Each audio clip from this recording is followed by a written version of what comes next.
귀한 찬양 감사합니다. 섬세하게 시작하고 감미롭게 시작했다가 가슴 벅차게 찬양해 주셨습니다.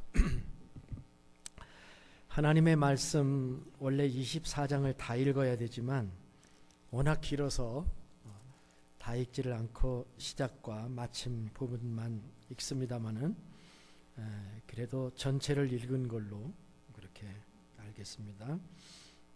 아브라함이 나이가 많아 늙었고 여호와께서 그에게 범사에 복을 주셨더라. 아브라함이 자기 집 모든 소유를 맡은 늙은 종에게 이르되 청하건대 내 허벅지 밑에 내 손을 넣으라.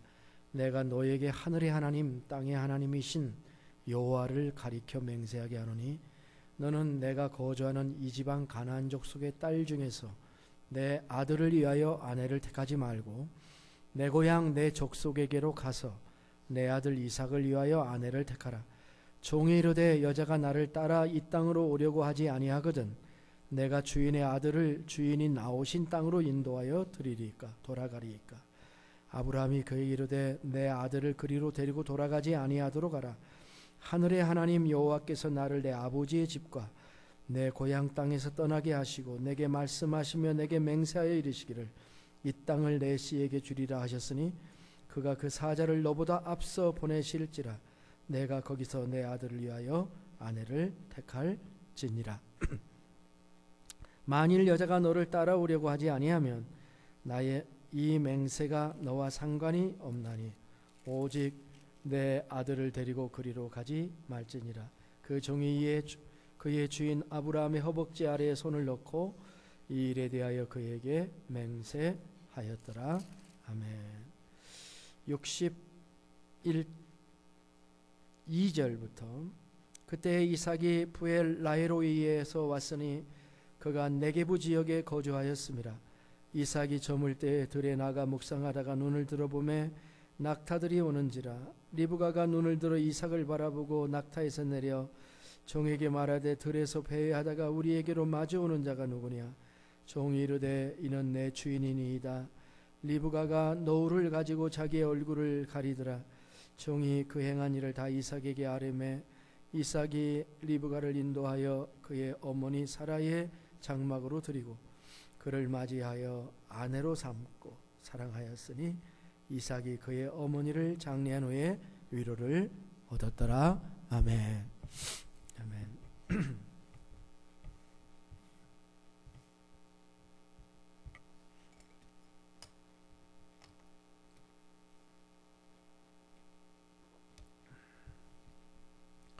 오늘의 인물은 이삭입니다. 아브라함의 아들이죠. 이삭이 성경에서 아브라함에게 비하면 목소리가 거의 나지를 않는 그런 인물입니다. 인생에 위기가 있었던 창세기 22장 모리아 산에서의 재물 사건에서도 그의 목소리는 성경에 거의 언급되지 않고 있습니다. 그렇다고 해서 그의 인격이나 그의 성정이 소심하다 이렇게만 말할 수는 없을 것 같습니다. 어떤 분은 이렇게 질문합니다. 왜 그는 아버지가 자기를 결박했을 때에 도망가거나 반항하지 않았을까? 요즘에 이런 아버지가 있다면 도망가지 않을 아들이 있을까요? 충분히 반항할 힘이 있었습니다. 번제물을 태울 만큼의 장작을 짊어지고 갈 정도의 근육이 있는 청년이었어요. 그러나 그는 아버지가 자기를 결박할 때에도 반항하지 아니하고 순순히 묵혔다는 것이죠. 그래서 사람들은 이삭을 뭐라고 얘기하냐면 순종의 사람이다 이렇게 이야기를 하기도 합니다. 아브라함을 믿음의 사람이라 이렇게 얘기를 한다고 한다면 이삭은 순종의 사람이라고 할 수도 있겠습니다. 오늘 말씀은 그의 결혼에 있어서 보여준 또 하나의 순종의 모습이라고 얘기할 수가 있겠습니다. 창세기 24장을 통해서 오늘 그것을 알아보고자 합니다. 먼저 우리가 이삭을 생각할 때에 생각할 것은 어머니를 잃은 이삭의 모습입니다. 이삭의 감정 표현이 좀처럼 나오지 않는데 유일한 감정에 대한 기록이 67절이에요. 그 67절에 보면 이삭이 리브가를 인도하여 그의 어머니 사라를 장막으로 들이고 그를 맞이하여 아내로 삼고 사랑하였으니 이는 그의 어머니를 장례한 후에 위로를 얻었더라 하는 말이 나와 있습니다. 이 구절은 어머니를 잃은 이삭의 심정을 잘 대변하고 있습니다. 그는 아마도 어머니를 장례하고 난 다음에 큰 슬픔 속에 있었을 것입니다. 돌이켜보면 어머니 사라의 이삭을 향한 사랑은 위대한 것이었어요. 유일한 것이었다 이렇게 말할 수가 있겠습니다. 사라의 생애를 살펴보면 처음에는 자식이 없는 것에 낙심을 하다가 나중에는 여종을 통해서 이스마엘을 얻었습니다. 그러나 꼭 그녀는 자신의 생각이 허망한 생각이었다는 것을 알게 되었습니다. 여종 하갈이 자기를 멸시한다는 것을 깨달은 거죠. 이삭을 얻은 후에도 이스마엘이 이삭을 희롱하는 것을 또한 보았습니다. 결국 그는 강력하게 남편에게 주장해 가지고 하갈과 이스마엘을 집에서 내어보냈죠. 그리고 이삭만을 위하여 모든 것을 헌신하고 살아왔던 어머니였던 것이죠. 이삭이 어렸을 때는 이 스토리를 몰랐겠지만 그가 장성하여서는 이 모든 것을 알게 되었겠죠. 어머니가 없었더라면 자신의 존재가 지금 견고하게 서는데 어려웠었을 것이라고 하는 것을 그는 깨닫게 되었던 것이죠. 그런 어머니가 갑작스럽게 세상을 떠나자 그는 온 세상을 잃은 것과 같은 그런 마음을 가지지 않았을까 생각해 봅니다. 어떤 글을 봤는데 글 제목이 이렇더라고요. 엄마가 돌아가신 후에 3년을 술로 버텼다. 이게 무슨 기사 제목이 그래요. 궁금해서 살펴봤는데 어느 개그 음원의 글이더라고요. 아마도 이 이삭의 심정이 그런 심정이 아니었겠는가 생각을 해봤습니다. 우리가 이삭이 결혼하는 나이가 언제쯤 결혼했을까, 어머니가 죽자마자 결혼했을까, 이런 궁금증을 가지고 다음 장인 25장 20절을 보면 거기에 답이 나오는데요. 이렇게 써 있습니다. 이삭은 40세에 리브가를 맞이하여 아내를 삼았으니 리브가는 밧단 아람의 아람 족속 중 부두엘의 딸이요 아람 족속 중 라반의 누이였더라. 그러니까 이삭이 37살에 어머니가 돌아가시고 3년 후에 결혼을 한 거예요. 마치 우리 한국의 3년상을 마치고 장가를 든 것처럼 그렇게 되어 있구나 하는 것을 생각해 봅니다. 본문에 의하면 이삭의 결혼을 결정한 것은 이삭이 아니라 아브라함이었다라고 하는 것을 설명하고 있습니다. 아마도 아브라함은 아들을 이렇게 계속 관찰하고 있는데 아들에게 우울증이 있다는 것을 아마 보고 있었을 것입니다. 대책을 세워야 되겠다. 그렇게 생각하고 아브라함이 며느리를 선택하겠다고 결정을 한 것이지요. 오늘의 말씀은 며느리 선택의 원칙이 무엇이었는가 하는 것을 우리에게 보여주고 있습니다. 며느리를 선택할 때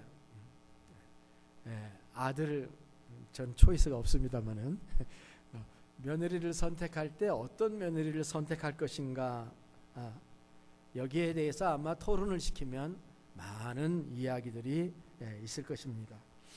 건강하면 된다. 건강. 또 그래도 좀 예뻐야지. 또는 재능이 많으면 좋아.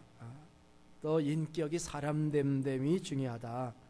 여러 가지 얘기를 할 수 있겠습니다만은 오늘 아브라함과 그의 청지기가 나눈 대화라든지 또 나중에 청지기의 그 행동 같은 것을 생각해 보면은 이제 그 조건들이 보입니다. 먼저 생각할 것은 아브라함은 며느리를 딱 두 가지만 조건을 삼았어요. 첫 번째 조건은 뭐냐면 가나안 족속의 딸이 아니고 자기 동족 중에서 아내를 택한다 하는 것이 첫 번째 원리고요. 두 번째는 이삭을 데리고 가는 것이 아니라 그 며느리가 스스로의 결정에 의해서 따라와야 된다. 그것이 두 번째 원리였던 것이죠. 8절에 보면은 첫 번째 조건이 나오는데 만일 두 번째 조건이네요. 만일 여자가 너를 따라오려고 하지 아니하면 나의 이 맹세가 너와 상관이 없나니 오직 내 아들을 데리고 그리로 가지 말지니라. 첫 번째 조건은 사실 생각해 보면은 자기의 아들 이삭이 자기의 꿈을 이어가야 할 존재이기 때문에 어쩌면 합당한 선택이었다고 볼 수가 있습니다. 종족의 단일성을 유지하기 위해서. 그리고 자신이 사라와 결혼한 것처럼 피를 나눈 혈연 공동체, 가족 중심, 혈연 중심의 결혼을 선택한 거죠.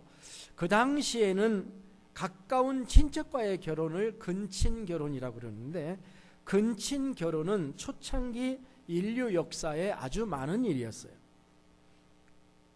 그런데 이 두 번째 조건인 여자가 와야 된다는 것은 약간 이제 생각할 여지가 있는 것이죠. 그러면 본인이 만나지도 않고 결혼한다는 거잖아요. 그죠? 중매 결혼과 같은 것입니다.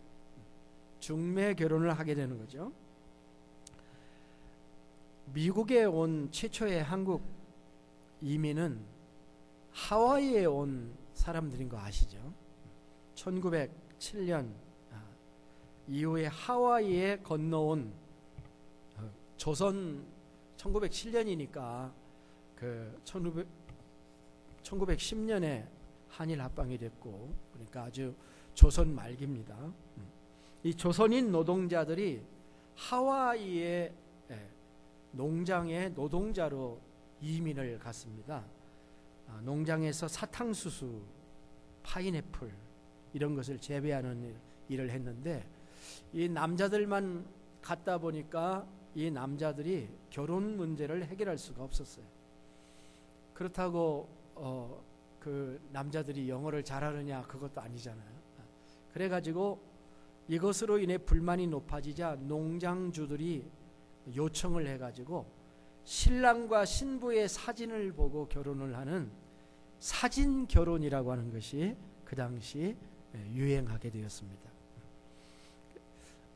신랑들이 일본을 거쳐서 이렇게 하와이에 왔는데요. 그 신부들이 이 모든 비용을 신랑이 지불을 하게 되는데, 중매장이들이 그 일본 사진사를 데려와 가지고 처녀들에게 예쁜 한복을 입혀서 사진 찍게 만들고, 사진 찍은 다음에 좀 뽀샵을 이렇게 해가지고 약점을 고쳐가지고 그렇게 사진을 보냈다고 합니다. 신랑들은 더했다고 그래요. 신랑들은 아주 속임수가 대부분이었다고 하는데, 왜냐하면 첫째, 남자들이 여자보다 나이가 2배는 많았대요. 2배는 많았고, 둘째는 농장의 노동이 힘들어서 남자들이 더 늙어 보였다는 거예요. 나이보다 늙어 보였다는. 흰 얼굴이 귀족적이라고 생각하는 처녀들에게 이 아열대 태양 밑에서 장시간 일하며 새카맣게 그을린 하와이 농장의 남자들이 절대 매력적일 수가 없었기 때문에 그랬죠. 그래가지고 이 남자들이 부티를 내기 위해서 양복을 빌려 입었고, 어떤 사람은 자기 집도 아닌데 자기 고용주의 집 앞에서 사진을 찍고, 자기 고용주의 차 앞에서 자기 차인 것처럼 사진도 찍고 부티 내려고. 또 어떤 사람은 얼굴에, 까만 얼굴에 하얀 분을 칠하고 사진을 찍기도 했다고 그래요. 또 다른 사람은 사진사에게 부탁해서 사진을 좀, 피부를 좀 덜 까맣게 보이게 해달라고 이렇게 부탁하기도 하고, 또 심한 사람들은 지금 사진이 아니라 옛날 사진을 보내기도 하고 그렇게 보냈다고 해요. 그렇게 해가지고 사진만 보고 서로 결혼을 하는 건데, 1910년에서 1924년 사이에 사진 신부들이 대거 하와이에 입국을 했는데 600명에서 1000명 정도 그 한국 신부들이 하와이에 도착을 했다고 합니다. 사진 결혼보다도 지금 이 중매 결혼은 사진도 없어. 그 당시는 사진이라도 있었지, 그죠? 그러나 지금 아브라함의 종은 사진도 안 가지고 가는 거죠. 부엘세바에서 하란까지 450마일 내지 500마일 정도 되는데, 이게 부산에서 하와이까지가 4654마일인데 계산해 보면 10배나 더 멀어도 사실은 배 타고 며칠이면 가는 것인데, 아브라함의 청지기는 당시에 맥시멈 하루 낙타를 끌고 갈 수 있는 마일이 15마일이에요. 15마일로 계산을 해도 33일이 걸리는 긴 여정. 아브라함은 이 긴 여정의 위험성을 잘 알고 있었던 거죠. 그래서 이삭을 데려가지 못하게 했을 가능성도 있습니다. 저는 여기에서 하나의 교훈을 발견하는데 뭐냐고 하면, 어차피 결혼의 조건은 삶을 같이 하겠다는 결단이 아닌가 하는 것입니다. 아브라함에게 있어서 며느리 선택의 기준은, 조건은 미모도 아니었고 건강도 아니었어요. 약속의 아들인 이삭을 따라가겠다는 결단이 있는 처녀를 아브라함은 원했던 것이죠. 이런 자세를 가진 여인이 아니라면 이삭의 배우자가 될 수 없으리라, 이렇게 생각을 하고 있었던 것입니다. 이것을 현대에도 적용할 수 있을까요? 원리는 있다고 생각이 됩니다. 우리는 우리의 배우자에게 감사해야 되는 것이 바로 이거죠. 따라와 준 것입니다. 우리 남편들은 아내에게 감사해야 될 것은 이렇게 따라와 준다는 거예요. 잘났거나 못났거나 배우자를 따르며 평생을 같이 해준 것처럼 고마운 것이 없는 것입니다. 그것이 최고 고마운 것이에요. 우리는 나에게 인생을 걸어준 사람에게 고마워야 하죠. 우리 남성 동지 여러분, 이런 고마움이 여러분에게 있습니까? 있나요?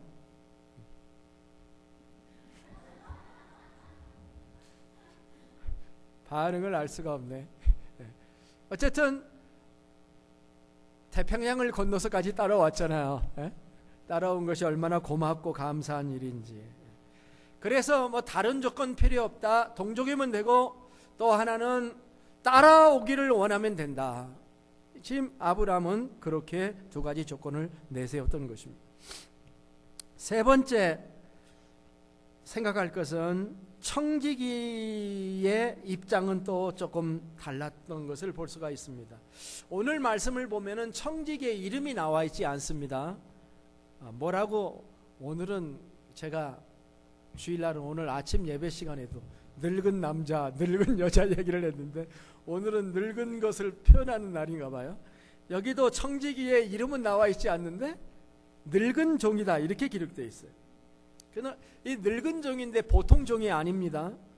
자기 집 모든 소유를 맡은 늙은 종, 이렇게 표현해요. 보통 청지기가 아니죠.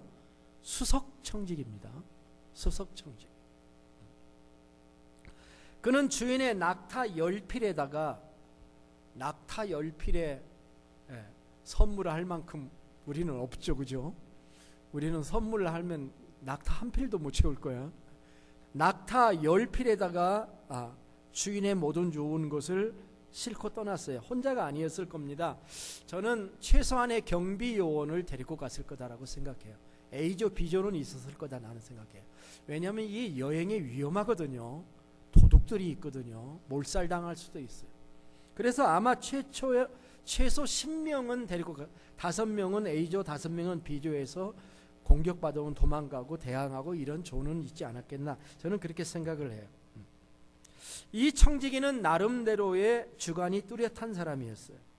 그런 충성된 것이 곧 드러나요. 신앙이 돈독한 사람이기도 했습니다. 그는 이 모든 일에 하나님이 함께해 주기를 기도했습니다. 기도하는 사람이었어요. 그의 기도를 들여다보면 그 기도 속에 자기 주인의 며느리가 될 사람, 그리고 그 2세 주인의 아내가 될 사람에 대한 나름대로의 가치관을 가지고 있었다는 것을 볼 수가 있습니다. 그는 이렇게 기도해요. 12절부터 14절에 보니까 우리 주인 아브라함의 하나님 여호와여, 원하건대 오늘 나에게 순조롭게 만나게 하사 내 주인 아브라함에게 은혜를 베푸시옵소서. 성중에 사람 딸들이 물길로 나오게 싸우니 내가 우물 곁에 서 있다가 한 소녀에게 이르기를 청하건대 너는 물동이를 기울여 나로 마시게 하라 하리니 그의 대답이 마시라, 내가 당신의 낙타에게도 마시게 하리라 하면 그는 주께서 주의 종 이삭을 위하여 정하신 자라, 이로 말미암아 주께서 내 주인에게 은혜를 베푸심을 내가 알았나이다. 이렇게 기도하고 있습니다. 알겠나이다. 청지기의 기도는 굉장히 디테일했어요. 무언가 그 기도 속에 철학이 담겨져 있어요. 몇 가지 철학이면, 첫째는 하나님이 함께 해주셔야만 자기에게 준 이 사명을 순조롭게 완성할 수 있다는 믿음이 있었어요. 두 번째는 그는 이 일이 자기의 일이지만 자기의 일이 아니라 아브라함의 일이기 때문에 자기의 기도를 들어주시는 것은 아브라함에게 은혜를 베풀어 주는 것입니다 라고 하나님을 설득하고 있어요. 참 신실한 종이죠. 그 다음에 그는 이 여인을 어디서 만나고 싶어 하냐면 삶의 현장에서, 일터에서 만나고 싶어 합니다. 이 청지기가 생각하는 배우자의 그 이상은 공주가 아니었습니다. 집안에 앉아서 자기의 몸을 관리하며 아무 일도 하지 않는 것을 지상의 목표로 삼고 있는 그런 여인이 아니라 가정에 필요한 일을 직접 나서서 매일 책임지고 일을 하는 사람이었어요. 어쩌면 근력 있는 여인이었을런지도 모르겠어요. 그 다음에 이 청지기의 기도 속에 들어있는 생각은 나그네를 선대하는 아름다운 마음을 가진 소녀를 선대하고 있는 것을 알 수가 있습니다. 매우 실제적이죠. 제가 언젠가 이 얘기를 한 것 같기도 하고 안 한 것 같기도 한데, 들었으면 한 번만 더 들어주시면, 영국의 그 문인인 찰스 램이라고 하는 사람이 있었는데 그 사람이 자기가 잘하는 사람 이야기를 했습니다. 근데 이 사람은 친구들이나 이웃에게 특별히 친절하고 관대한 사람으로 존경을 받았습니다. 근데 이 신사가 결혼을 하지 않고 혼자 살았어요. 그런데 그 사연이 있어요. 젊은 시절에 당한 충격적 사건이 하나 있었다고 합니다. 그는 젊은 시절에 한 청년을, 한 여인을 깊이 사랑했다고 합니다. 하루는 그 여인에게 정식으로 청혼을 하려고 여인의 집을 향해서 갔습니다.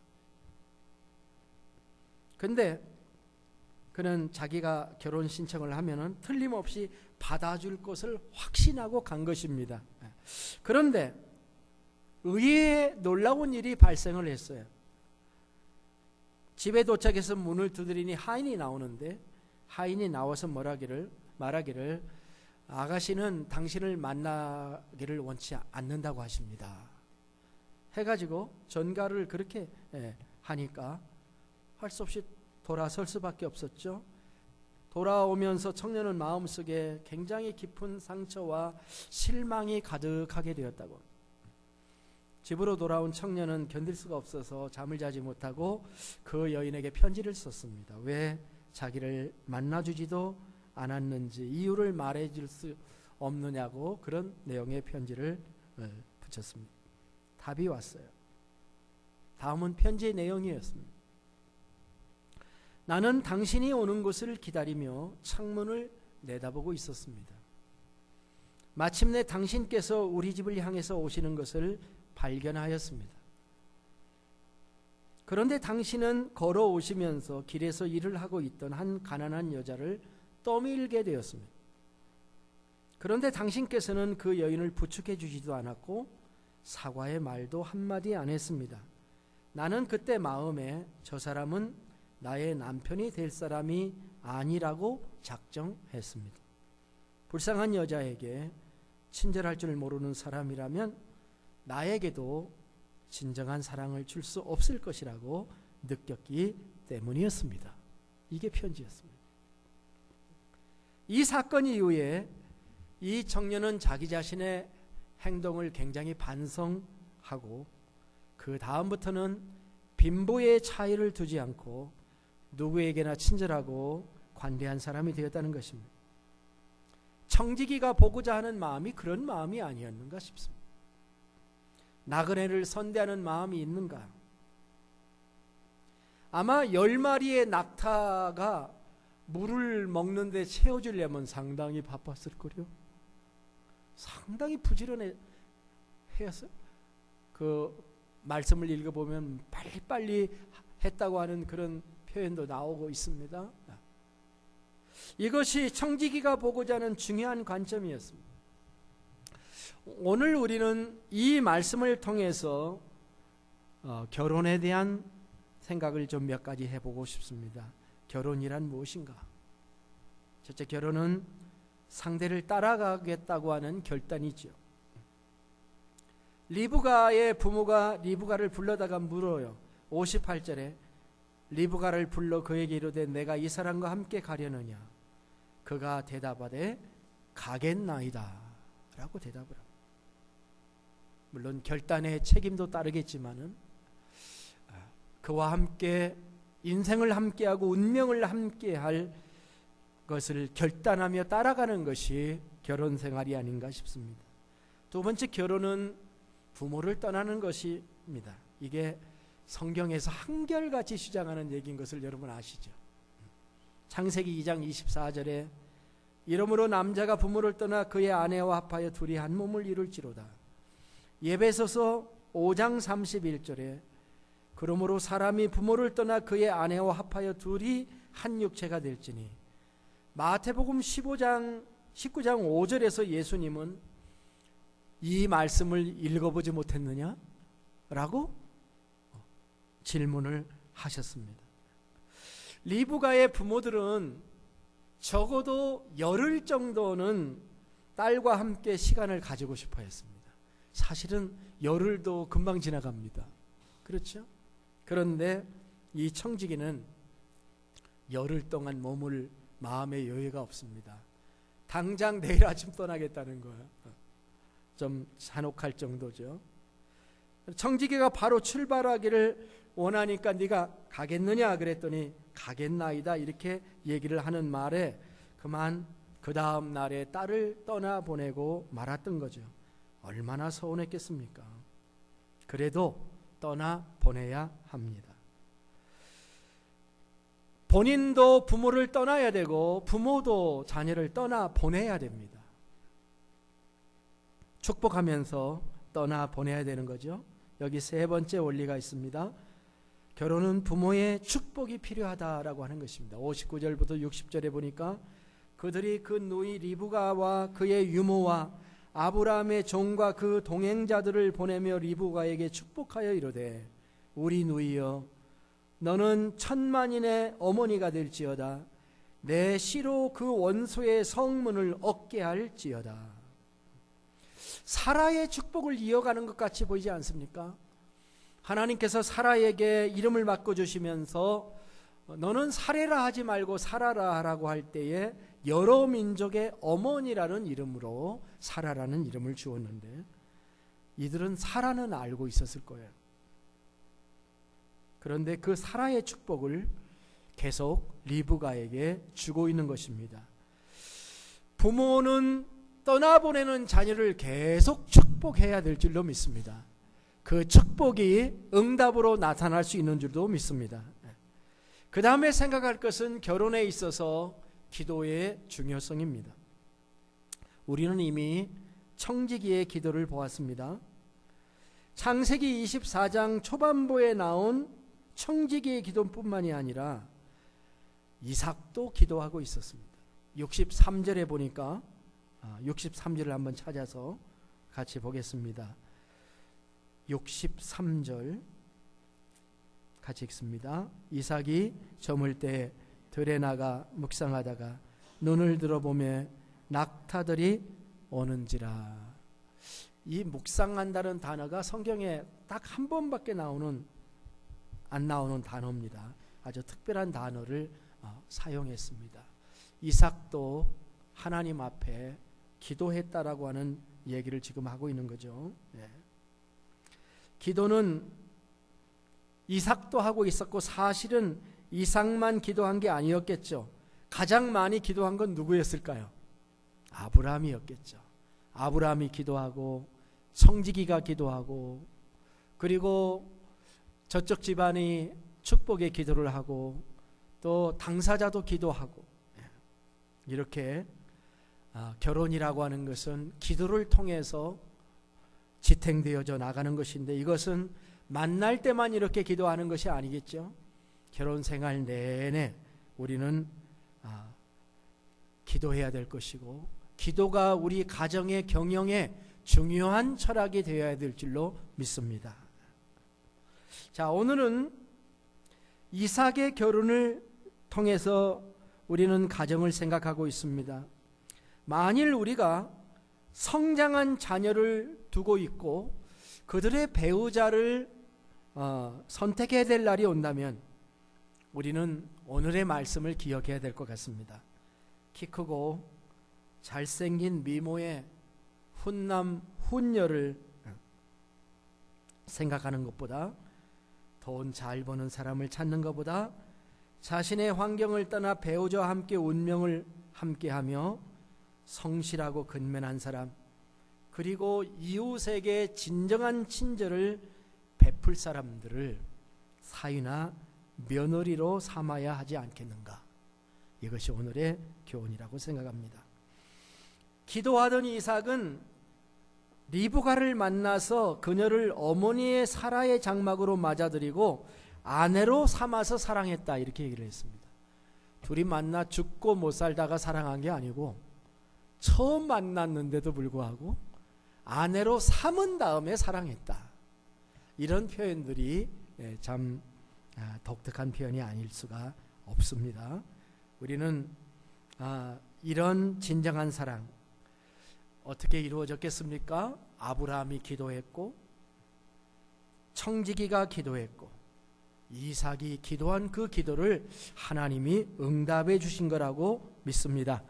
우리의 가정이 이루어졌으니까 다 됐다고 생각하지 말고 계속된 기도가 필요하다. 기도의 가정이 되어야 될 줄로 믿습니다. 가장이 기도하고 아내가 기도하는 가정, 그렇게 하여 서로 사랑하고 한마음이 되는 가정, 그런 가정들이 될 수 있기를 주님의 이름으로 축복합니다. 가정들의 믿음이 자라고 믿음이 지켜지고 새로운 온 식구들마다 아름다운 믿음의 사람이 되어 함께 하나님께서 맡겨주신 사명을 감당하는 아름다운 가정이 되시기를 주의 이름으로 축복합니다.